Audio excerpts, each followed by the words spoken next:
Welcome back to McMarketing 101 with the Edge Biz. I'm Chip McCarter. I'm Christy. And on this video, we want to break down and talk to you about networking. What is networking, Chip?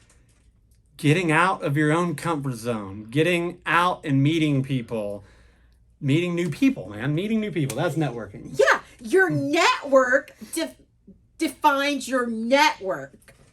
Net worth. Net worth. Yep. I said it wrong. Network equals your net worth. Mm-hmm. So it's not the people that you know. For sure. And or I'd already be rich. Yeah, it's the people that know you. It's to work in such a way that you walk into a room and you don't have to introduce yourself anymore. Yes, exactly. And that's anywhere in the area that you have your business. Correct. Yeah. So I walk into a networking thing in Waco, Texas. I don't have to introduce myself anymore. Most of them you don't. No, they're like, we know. Christy. Yeah, That's exactly. Chip. He's taking his name back. And taking my name back. Exactly. So, but networking, honestly, that's another avenue how we became closer friends. Other than me interviewing her on my Facebook group, we met in another networking group. And the thing is getting out there, meeting people, but not only meeting people, actually connecting, though, right? Yeah. You don't want to just be superficial and just talk about your business all the time. That's not going to get you anywhere in networking. You want to add value, like we've been talking about through all these videos. You have to add value. But when you add value, the law of reciprocation tells us the value will be given back to you. Yes. Yep. So I've been to hundreds, if not thousands of networking events over the last 10 years.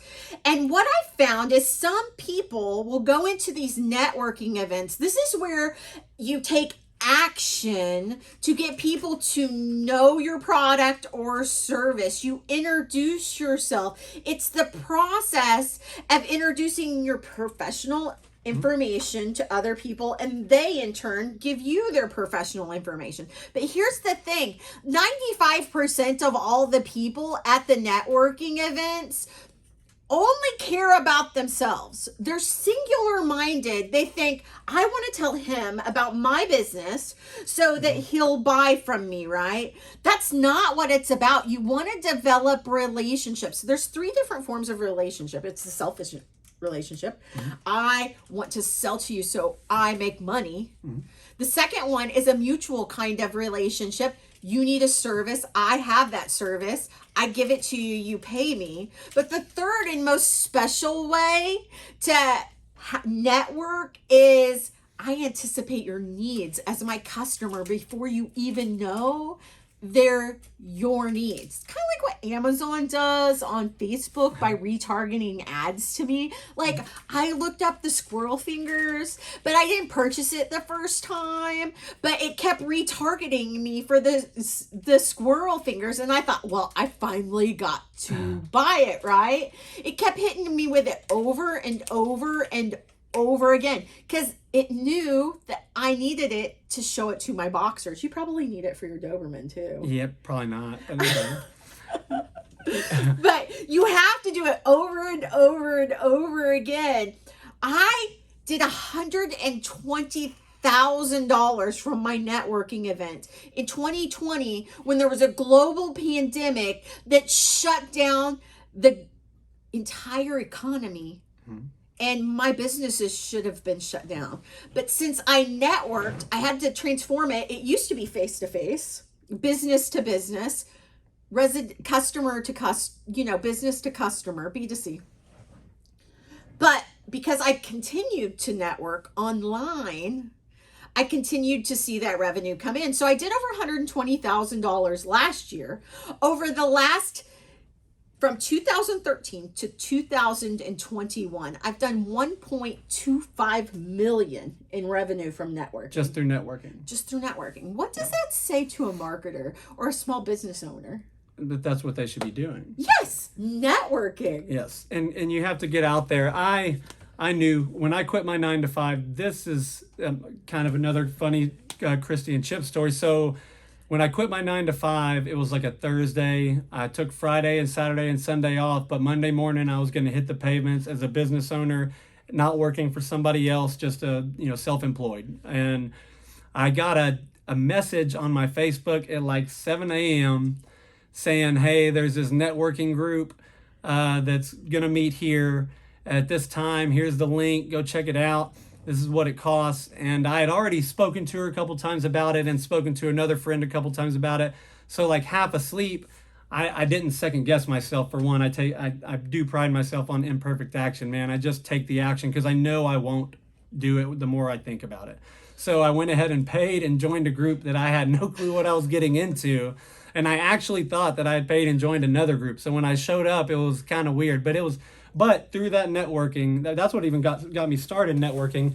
And through that, I not only got like my clients 5 through 10, I got clients like 40 through 50. So it changes. It changed the game because I connected myself to other business owners. I added value, and I consistently stayed with it. I didn't just trail off with it. And that's another thing is that you got to try not to be cliquey. And also, don't trail off, man. Stay driven, stay focused. Yeah, you have to show up to the networking events for the networking events to work for you. You also have to make relationships or develop relationships with the person. Now, when I met Chip at this networking event, it wasn't that I went in and vomited my entire business all over Chip so that he would know everything that my business did. That's not how you build a relationship. How do you build a relationship? By being interested in the other person and what they do. So I talked to Chip. I kind of interviewed him like he'd interviewed me previously. Like, what are you doing? Tell me about what you do. Blah, blah, blah, blah. And I thought about in the entire conversation, I never once actually sold my business to him. Yeah. I wanted to see how I could add value to Chip. So I was like, hey, I'm online, blah, blah, blah. Here's a couple of tips, not like it was totally nonchalant. He didn't even know I was offering him tips for marketing at that point. But I gave him a couple tips, and then a couple weeks later, he comes back and goes, Christy, I tried them. They worked amazingly well. Yeah, and that's when I told him about my businesses and how he could help me. Yeah, add value first. Yeah. That definitely works. And in networking, you have to build these relationships, and you have to take the relationships out of the meeting sometimes. Yeah. And that's to get one-on-one with other people in there and actually just meet up and get to know this one person for like an hour. It's not going to take much out of your day. You might learn that y'all don't get along, click, or like each other at all, but at least you know that now and you can move to the next. But you need to get to know everybody that's going to allow you to let you. You do. You got to get to know them all. And at the same time, make sure, man, you're not just beating your business into every single one of them, because you'll get nothing sick of it. Well, you'll get brick walls. You're just going to get stoic faces and people that don't care. Yeah. So if you're meeting with somebody that's an accountant, I remember there was an accountant in one of my networking meetings, and he was just this old guy. He was difficult to approach. I asked him to do a one-on-one for a really, really long time. And eventually what I did to break in with him was he had an issue with a remodeling project. And I said, you know what? Let me send my husband over there. He'll help you with this remodeling project. And we didn't charge him. It was simple. It took my husband about an hour. He went and helped him. It was that in that I needed with this old white guy I had nothing in common with. Mm-hmm. And he actually started referring business, and I referred to him too. So how can I add value to them? Sometimes it's spending a little bit of time with them, but it's on a different level. People don't want to just know the business part of you, because a lot of people are full of shit when they're sitting there talking about their business, right? Yeah. They want to know you. So even from the videos that we've done, what have we learned about Chip that we could talk about with Chip? He's a family man. He also has a Doberman. Like, those are some little things that we could talk to him about. Also, golfing he likes to do, so we could talk to him a little bit about that. You can find things that you have in common with people, those Me Too's. So I was listening to a guy yesterday who had been to 75 Grateful Dead concerts. Wow. And on his laptop, he has a picture of the Grateful Dead, their logo or whatever. Mm-hmm. So this other guy walks up to him that had been to 764 Grateful Dead concerts. Mm-hmm. He landed this $1 million client just because Yeah. you could see that he was a fan of the Grateful Dead. And then Japan was also involved in several other Me Too's. You could do the same thing. Like if I'm sitting there talking to somebody and they have a Cowboys shirt on, not a Cowboys fan, by the way, and I could start talking a little bit about the Dallas Cowboys because I live in Texas and it's everywhere. And even though they stink, I don't tell that person that I think they're a crybaby immediately. But Feel them out first. yeah, I feel them out first, and I start talking to him about it, and then we have that thing in common, which is football. You know what? I hated football until 8 years ago, but when I went into business, I learned everything I could about football. And I hate the Dallas Cowboys. I love the New York Giants, but I don't start off with like, you suck because you're a Cowboys fan. And no offense, you know I'm razzing you guys if you're watching this and you're a Cowboys fan. Like you could razz me about the Giants, but it gave me something in common to talk to men because I'm in a men-dominated industry. I have to be able to talk some of the man language because I'm dealing with contractors all the time, and most of them watch football. So it gives me an in to talk to them about it, and they'll either have a tattoo or they'll have a ring or they'll drive a stinking car that looks like a Cowboys. There's always something that gives away. Their earrings. Well, there's always something that gives away. Just find common ground with the people, though. You want to find something that you can relate to, and hopefully you find something you can be a little more sincere about than football. I get it, though, because I'm a guy that doesn't watch football, so I've been rejected like my whole life. You know, like all my friends, we all play sports and everything, but they always laughed at me because I just never got into football. But yes, so I know how you feel on that note. But yeah, I'd have to fake it if we were talking golf because I know nothing. Hey. Except there's a ball and there's this long stick. Yeah, and it's tough. It's super frustrating. That's all you need to know. So where can you go to do networking events? Number one, Chip's already told you. Go to Google. Yeah. Business networking events near me. You can go to meetup.com and find them. You can just Google it. You can find places. Now, the biggest networking group of people right now is called BNI. It's Business Networking International. It's not that they meet in person still. There's still some of them that are online. So you can catch them online, and you can usually go to 2 meetings for free. Okay. But there's 10 different meetings in the Central Texas area that you could pick up on one. Business Networking International, that's a great one. Now, I do want to tell you, when you go to these meetings, 90% of the people that are there are gonna like tell you and beef you up and try to like get you to buy that $1,000 membership. Go to the 2 free meetings, see if you fit in. If you don't fit with that group, go to the next group. And they have options. You know, Yes. that company does have options. They have plenty of other groups that you want to definitely find one you connect with, especially in an exclusive group like that, though, because they are exclusive. They are. So I went to a networking event for BNI in Springfield, Missouri. I walked in, it was all old white guys, and I was a woman in a male-dominated industry. Do you think any of those guys let me have an in? Not as much as you would like to. No, I would have not joined that group because I could tell I didn't fit. Yeah, for sure. And Chamber of Commerce, though, and like Oh my I mean, gosh, every county or city or whatever, you know, find your city's Chamber of Commerce and join it.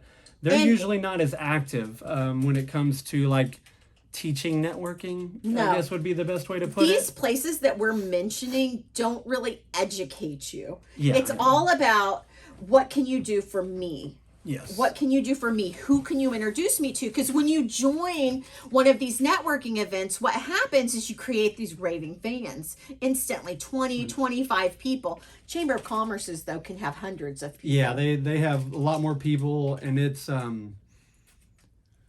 lot more clicky, I guess would be It the is very easiest way to clicky. put it. But again, though, it's something that's amazing to have the connection to for your website, having the connection to a Yes. chamber's website. It's amazing. There's so many reasons for you to still do it because it connects you to more people, and Does. it's not exclusive. So it's going to be everybody in there, even your competitors that you can meet and get to know and stuff like that. If I'm not mistaken, right? Chambers. In aren't- Chambers. Yeah. They're non-exclusive. Yeah. So you can get to know the people in your field of work as well.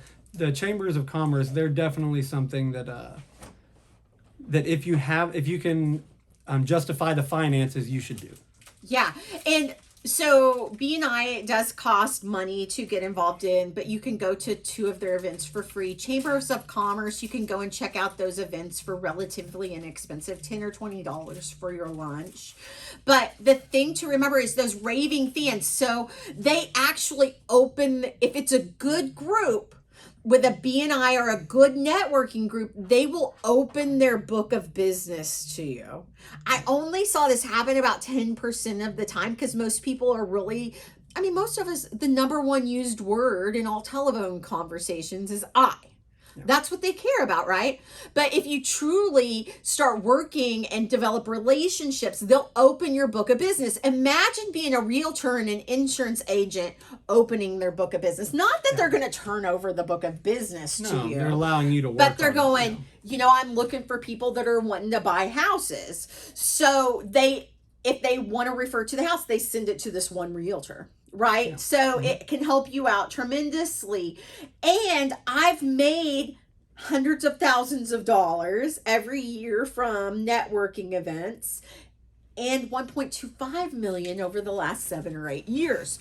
So you can make a ton of money. But I also talk to people that didn't work the network and they didn't work the relationships, that done nothing. So you have to work it. It's that imperfect action. Have I always been good at one-on-ones? No. I had to take that imperfect action.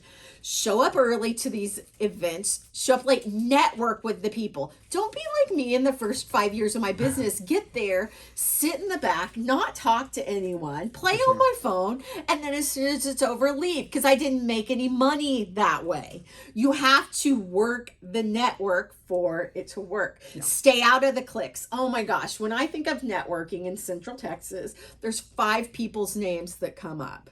They're always there. That's what they do for a living. Yeah. They probably get the majority of their business from those networking events. Yeah, they do. And that's the thing, though. You can find a way to get comfortable if you get in the right. But that's just joint ventures that they found through networking. Yes. So you take advantage of it however you can get it. There's free networking events going on in your area. I guarantee it, because they're almost everywhere. You get online, you look it up on Facebook, check out events. There's online events that are hella motivational, man, hella great, and you can still connect via Zoom, and you can still talk to these people and ask questions and get to know people. Just this one lady that I networked with, she used the platform the nationwide platform she was on so much that I guarantee you there are people in the city, almost every city in the United States, that at least know her if they're connected to that networking organization. Are you talking about Jamie? Yeah, for sure. Yeah, definitely. Yeah, she monstered it. She went after all the one-on-ones. She went after it, and she got to know, and she knew how to do it, though. Yeah. She knew how to listen. She knew when to talk and when not to. And that's a learning process. It's a learning curve. You're allowed mess ups. Yeah. And the thing about when you have raving fans, when you join these groups and you develop those relationships, a raving fan won't leave you when winter comes or when you make a mistake. They're more likely to overlook that mistake and let you make it right. So this raving fan thing is amazing. So you've got the Chamber of Commerce, you've got the BNI. There's also women's clubs. There's a National Association of Female Executives. There's LATIP. There's women of whatever city that you're in. Facebook has groups. Yeah, Facebook has groups all over. Women of. Yeah, whatever. I have a women's group, Waco, Texas Girls Night Out. Okay. That I started like a year ago. I didn't even know what I was going to do with it when I started it, but now I'm like, Yeah, there's a group of 1,000 women that are in business that I can add value to and sell to now. So for sure, I'm lucky to have that. You've got civic clubs. You have Lions clubs. Mm-hmm. There's the He-Man Women Haters clubs. Yeah, are they still open? I think they are still open. My application's been in for years. So you can get involved in these clubs. Now, one thing about Chamber of Commerce that I wanted to mention, Chip, is you'll have several Chamber of Commerces in an area. Yeah. Waco has the Waco Chamber of Commerce, Robinson, Hewitt. Spanish. African American. Didn't even know that one. Yeah. So there's Robinson, all these little towns around have it. What you want to look at is a chamber of commerce that's very active, that they have educational once a month, that they have business after hours. Yeah, the meetups. Yeah. The meetups, that sort of thing. Young professionals clubs. Yeah. There's so many different places. Latip. Country clubs are a great place to network because people that are in country clubs have what? It's the best place to network. It just costs money to be there. Costs money. Yeah. But that's where people with expendable income go. Yeah. Now, in Waco, how many different country clubs are there? 5? Like country club? There's Country one. clubs. Oh, there's only one? There's one in China Spring. I'm sure there's only one, Christy. There's only one. There's only one. I mean, I don't know if I'm making anybody mad. If you're talking about the golf course I play on, that's not a country club. There's only one country club in Waco. Oh, there's only what country club is it? Ridgewood. There's only one Ridgewood. Yeah. I didn't even I'm know. probably making people mad in Waco. I don't know. Your club's cool too. Sorry. Yeah, the China Spring one's kind of ghetto. Well, I'm talking about country club, like when you think of like the big swimming pool, tennis court, golf course, the dining rooms, like the Caddyshack style country club. Yeah. Yeah. There's only one. Yeah. Then they have the Baylor Club. Is that a country club? Not a country club. It's just a social club. It's a social club, so you No, can there's join a lot of other social clubs. Yeah. There's a lot of social clubs. Junior league, that's for women. Oh yeah, that one's great. Yeah. So and you just got to look into it in your area though, because it's probably different. I'm sure they have the same name in a lot of different cities, but So how would you find it in your different city? Google. Google. Oh my gosh. Chip has taught us Yeah. something that's very priceless for your business. Google it. Yeah. And that's what people Google. are already doing. You just want to be on the receiving end. When people are looking it up, you want to be the one that pops up Yeah, on the first page. on the first page. So this was a little bit about networking. Your network is your net worth. It's not about who you know at the country club. It's about who knows you. Exactly. So get out there and get networking.